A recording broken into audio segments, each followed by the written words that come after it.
8 मार्च 2014 को मलेशिया का एक विमान चीन के लिए रवाना होता है। विमान में बैठे पायलट के साथ 239 यात्रियों को चीन की राजधानी बीजिंग पहुंचना था, लेकिन उड़ान के 40 मिनट बाद पता चलता है कि विमान MH370 बादलों में ही कहीं खो गया है। आखिर इस विमान के उड़ान भरने के बाद ऐसा क्या हुआ जो आज तक कोई इसका पता नहीं लगा पाया है, और क्यों ये विमान इतिहास के पन्नों में रहस्य बनकर रह गया है। जानते हैं पूरी कहानी और क्या है इस रहस्य की हकीकत। The latest on the search inside the lives of a pilot. Even the words of the co-pilot when he said good night. Words provide clues to help unlock the case. Do you believe that the person who said, all right, good night, going violent? It's possible it was hijacked. What you tell the media. Never in history 239 people been declared dead on the basis of someone knows the answer. MH370 Malaysia का एक विमान 8 मार्च 2014 की सुबह 10 बजे रवाना होता है, जिसे शाम के 4 बजे चीन की राजधानी बीजिंग के एयरपोर्ट पर पहुंचना था। मलेशिया के इस विमान में कुल 239 लोग मौजूद थे, जिसमें मलेशिया, भारत, चीन और फ्रांस के यात्री थे। बिना किसी दिक्कत के विमान समय पर उड़ान भरता है। उड़ान के ठीक 40 मिनट बाद विमान का कनेक्शन रेडार से टूट जाता है। जब ये बात मलेशिया के को पायलट्स को पता चली कि बादलों में कनेक्शन टूट गया है, तो उन्होंने मैसेज दिया ऑल राइट, गुड नाइट। हालांकि कुछ लोग इसे लॉन्ग इन का मैसेज भी बताते हैं, लेकिन को पायलट्स ने ऑल राइट गुड नाइट का मैसेज ही भेजा था। जब मैसेज का जवाब नहीं आया तो सब घबरा गए। घबराना इस बात का था कि जो विमान गया है वहां समुद्री इलाका है और वहीं पर मौसम सबसे ज्यादा खराब रहता है। इधर मलेशिया के को पायलट्स कनेक्शन बना रहे थे और वहां चीन में सभी लोग विमान का इंतजार कर रहे थे, लेकिन उन्हें इस बात की भनक भी नहीं थी कि जिस विमान का वे इंतजार कर रहे हैं वो कभी धरती पर आएगा ही नहीं। विमान MH370 को लापता हुए 4 घंटे हो चुके थे, जिसे 6 घंटों में उसे चीन भी जाना था। उसी विमान का कोई कनेक्शन नहीं बन रहा था। खूब प्रयासों और मैसेज भेजने के बाद दूसरे विमानों को उसका पता लगाने के लिए भेजा और नेवी के जवानों को भी सतर्क होने और पता लगाने को कहा। इतने में चीन को भी बता दिया और कहा जो लोग हवाई अड्डे पर विमान का इंतजार कर रहे हैं उन्हें एयरपोर्ट से दूर ले जाओ।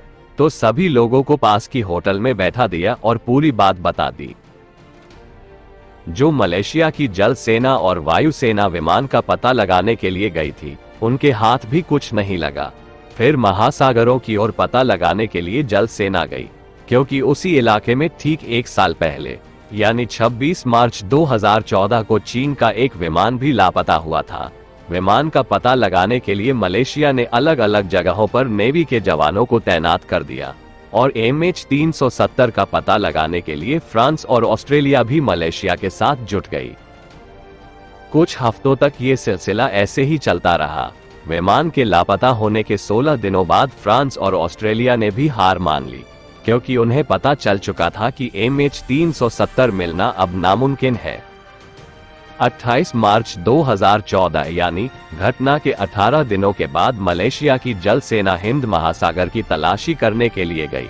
उन्हें लगा कि विमान दूसरी दिशा में भी जा सकता है, क्योंकि मौसम खराब था और बादलों में विमान का रास्ते से भटक जाना कोई बड़ी बात नहीं थी, क्योंकि पहले भी ऐसी घटनाएं कई बार हो चुकी थी।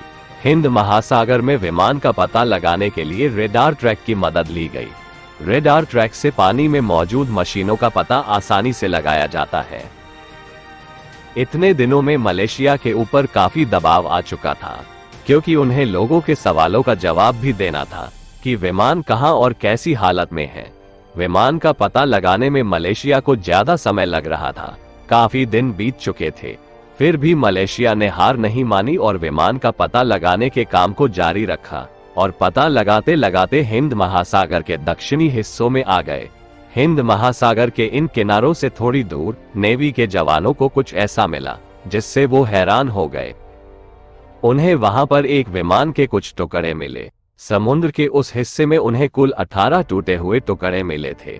उन्होंने ज्यादा गहराई में पता लगाने की कोशिश की तो आगे समुद्र के उसी किनारे पर उन्हें चीन में बनाई जाने वाली पानी की एक बोतल मिली। इन सब के मिलने के बाद भी खोज जारी रही लेकिन मलेशिया के हाथ कुछ लगा नहीं और आज तक विमान MH370 इतिहास के पन्नों में रहस्य बनकर रह गया है। कुछ दिनों बाद मलेशिया ने भी हार मान ली और वो लापता विमान का पता नहीं लगा पाए। मलेशिया ने इतनी छानबीन करने के बाद एक रिपोर्ट में कहा, जिस दिन विमान ने उड़ान भरी उसी दिन मौसम सबसे ज्यादा खराब था और खराब मौसम के कारण विमान दिशा से भटक गया और समुद्र के किसी हिस्से में जाकर कहीं घिर गया।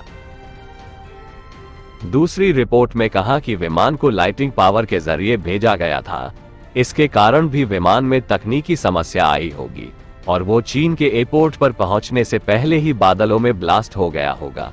लेकिन इस रिपोर्ट को भी लोगों ने झूठी रिपोर्ट कहकर खारिज कर दिया।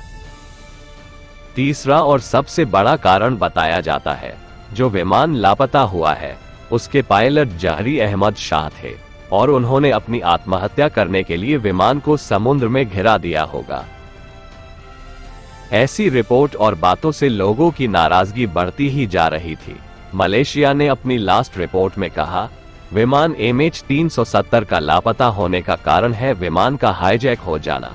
आगे रिपोर्ट में कहा कि किसी आतंकवादी के ग्रुप ने विमान MH370 को अपने कब्जे में कर लिया। तो दोस्तों, मलेशिया एकमात्र ऐसा देश जो हर रोज हजारों लोगों को एक देश से दूसरे देश पहुंचाता है और दुनिया की सैर करवाता है, उसी देश के एक विमान के साथ ऐसी घटना हो जाना क्या है, साजिश या लापरवाही?